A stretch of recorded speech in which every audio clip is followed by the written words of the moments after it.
Hello दोस्तों, जैसा कि आपको पता है, मैं हूं आपकी लैला और स्वागत है आपका हमारे चैनल लैला की कहानी में। इस कहानी में मेरा नाम प्रतिमा है और मैं अभी बीटीसी कर रही हूं। मैंने प्राइमरी स्कूल में टीचर के लिए परीक्षा भी दिया है। हमारे घर में कुल 4 लोग रहते हैं। मैं, मेरा भाई और मेरे मम्मी पापा रहते हैं। मेरी उम्र अभी 24 साल है। मैं अपने शरीर को भी मेंटेन करके रखती हूँ और रोज सुबह ही व्यायाम भी करती हूँ जिससे कि मैं फिट रह सकूं। और मेरे भाई की उम्र 21 साल है। हम दोनों एक दोस्त की तरह रहते हैं, जिस वजह से हम दोनों आपस में एक दूसरे की बात भी शेयर करते हैं। एक दिन मैं अपने भाई से कुछ सीक्रेट बातें कर रही थी। मैंने उससे पूछा, राहुल तुम्हें कोई पसंद है कि नहीं? राहुल बोला, नहीं दीदी, अभी तक ऐसी कोई नहीं मिली। अगर आप जैसी मिले तब तो प्रयास करूंगा। इतने में ही वहां पर मम्मी आ गई और राहुल को किसी काम से बाहर लेकर चली गई। मेरे भाई के मुंह से आप जैसी बात सुनकर मेरे तो होश उड़ गए थे। मैं बस उसके ही बारे में सोच रही थी। यही सब सोचते सोचते कब मेरी आंख लग गई मुझे पता भी नहीं चला। फिर जब मैं उठी तो मैंने देखा घर में कोई भी नहीं था। शायद मम्मी और राहुल अभी तक नहीं आए थे। फिर मैं बाथरूम में जाकर नहाने लगी। तभी माँ और राहुल भाई मार्केट से आ गए तो मैं उसके पास जाकर बातें करने लगी। फिर वो अपने स्कूल चला गया और मैं भी अपने कॉलेज चली गई। मैं अपने कॉलेज में जाकर अपने भाई के बारे में ही सोच रही थी, क्योंकि आज तक किसी ने मेरे को ऐसा नहीं कहा था। फिर तभी मेरी एक सहेली मेरे पास आई और बोली, अरे प्रतिमा, तुम क्या सोच रही हो? इस पर मैं बोली, नहीं नेहा, मैं तो कुछ भी नहीं सोच रही हूँ। फिर मैंने उससे पूछा कि नेहा यार, कोई उपाय बताओ कि कैसे पैसा कमाया जाए, क्योंकि अब तो हमारा कॉलेज भी खत्म होने वाला है। नेहा मुझे गुस्से से देखी और बोली, अरे चल यार, हमारे लिए पैसे कमाना आम बात है। फिर हम दोनों अपने अपने घर की तरफ जाने लगे, क्योंकि हमारा क्लास नहीं चल रहा था। मेरी सहेली अपने घर की तरफ जाने लगी, इधर मैं भी जा रही थी। तभी मैंने रास्ते में अपने भाई राहुल को देखा। मुझे तो उसको देखकर मेरा होश उड़ गया। राहुल अपने साथ किसी को लेकर घूम रहा था।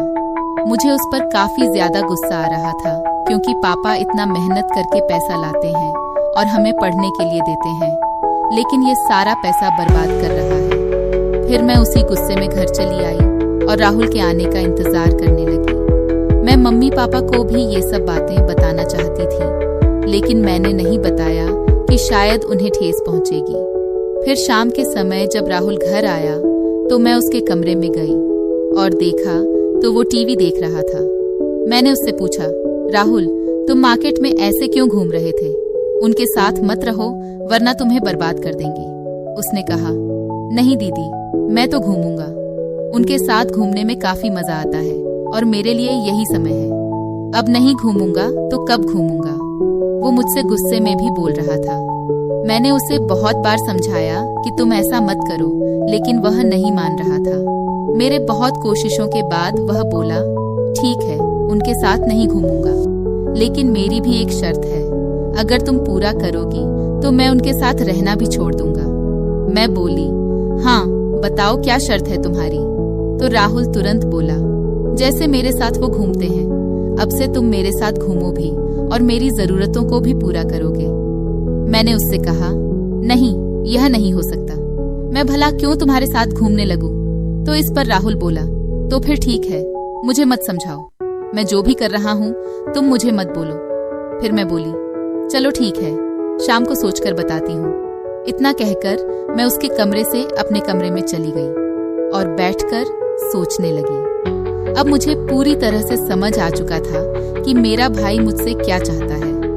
मेरे भाई की कही हुई बातों को सोच सोच कर मेरी टेंशन बहुत ही ज्यादा बढ़ गई थी। मैं अब तक यह सब एक्सपेक्ट भी नहीं किया था कि मेरा भाई भी ऐसा कुछ करने की सोच सकता है। मुझे तो लगा था कि मेरा भाई बहुत शरीफ है और आगे चलकर वह घर वालों का सहारा बनेगा और घर वालों को बहुत अच्छा खासा कमाकर लाकर देगा, लेकिन वह तो अभी से गलत संगत में पड़ गया था। लेकिन यह बातें सुनने के बाद मुझे लग गया था कि मेरा भाई खुद के साथ साथ घर वालों की और मेरी भी जिंदगी खराब करने वाला है। ये सारी बातें सोच सोच कर मेरे दिल की धड़कन इतनी बढ़ चुकी थी कि अगर कोई सामने रहे तो उसे आसानी से सुनाई दे जाए। फिर मुझे कुछ दिन पहले की भी बात याद आ गई कि वह मुझे कैसे देख रहा था। मैं उसको पूरी तरह से समझ गई थी कि वह क्या करना चाहता है। मेरे पास तो बहुत बड़ी समस्या थी कि अब मैं क्या करूं। अगर मैं हाँ नहीं बोलूंगी तो वह उनके चक्कर में बर्बाद हो जाएगा और उसकी पढ़ाई भी खराब होगी। मैं उसे पति पत्नी के जैसे रहने के लिए भी हम नहीं बोल सकती, क्योंकि वह मेरा भाई है। फिर मेरे दिमाग में अचानक ख्याल आया कि शायद यह बात घर में ही रहेगी। इससे हमारे घर वालों की जिंदगी भी बची रहेगी और मेरा भाई भी सुधर जाएगा। यही सब सोचते सोचते मैं सो गई। फिर जब मैं सुबह उठी तो राहुल के कमरे में चली गई। शुरू में तो मैंने उसे बहुत समझाया, लेकिन मैं मेरी एक भी बात सुनने को राजी नहीं था। फिर मैंने उससे कहा, ठीक है राहुल, मुझे तुम्हारी शर्त मंजूर है, लेकिन चलो पहले हम शॉपिंग करेंगे। फिर मैंने उससे कहा कि यह बात बाहर किसी को पता नहीं लगना चाहिए और तुम किसी के साथ भी आज के बाद मत दिखाई देना। वह बोला, ठीक है, आज के बाद आप जैसा कहोगी मैं वैसा ही करूँगा। मेरे भाई से बातें सुनने के बाद मैं उनके पास गई, जिसके साथ मेरा भाई इधर उधर घूमता था, और उन्हें अच्छे से समझा कर आई। फिर घर आकर मैं मम्मी के पास चली गई और नाश्ता बनाने लगी, क्योंकि आज रविवार था तो हमें कहीं नहीं जाना था। फिर मैं, पापा और राहुल नाश्ता करने लगे और उसके बाद मैं और राहुल शॉपिंग करने चले गए। मार्केट जाकर राहुल ने मुझे कपड़ा दिलवा दिया और अपने लिए भी कपड़े ले लिए। साथ ही मैंने अपनी मम्मी के लिए भी एक साड़ी भी खरीद ली। फिर शॉपिंग करके हम एक रेस्टोरेंट में गए और वहां से खाना खाकर घर चले आए। फिर शाम होते ही मेरा भाई राहुल मुझसे कहने लगा, चलो अब अपनी शर्त पूरा करो। तो फिर मैं भी शर्त के मुताबिक अपना काम करने लगी और उसे दिन के बाद से मैं राहुल के साथ एकदम पति पत्नी की तरह रहने लगी। मैं उसका एकदम पति की तरह ध्यान रखती थी और वह भी मेरा एकदम पत्नी की तरह ध्यान रखता था। उसके बाद हमारी जिंदगी में जो होना था वह हो गया। मेरा भाई भी काफी खुश था और साथ साथ मुझे भी काफी खुशी मिली। अब मेरा भाई बहुत ज्यादा सुधर गया है। वह किसी के साथ घूमता भी नहीं है, सिर्फ पढ़ाई करता है और घर आकर मेरे साथ एकदम पति पत्नी की तरह रहता है। इस तरह से हम लोग खुशी खुशी रहने लगे। मुझे भी मजबूरी में मेरे भाई को इस तरीके से समझाना पड़ रहा था, लेकिन इसमें मेरा कोई भी घाटा नहीं था, क्योंकि अगर मैं उसका ध्यान नहीं रखूंगी तो फिर कौन रखेगा। लगभग 4 महीने बाद मेरा स्कूल टीचर का ज्वाइनिंग लेटर आ गया और मैं वहां चली गई। अब हमारा परिवार भी अच्छे से चलने लगा था। हमारे घर में सभी लोग बहुत खुश हैं और मेरा भाई राहुल भी अपनी जिंदगी में कुछ अच्छा करने की राह पर चल रहा है। अगर मैंने उसे दिन मेरे भाई को नहीं समझाया होता तो वह आज गलत संगत का शिकार होकर होता और खुद के साथ साथ परिवार वालों की भी जिंदगी खराब कर देता।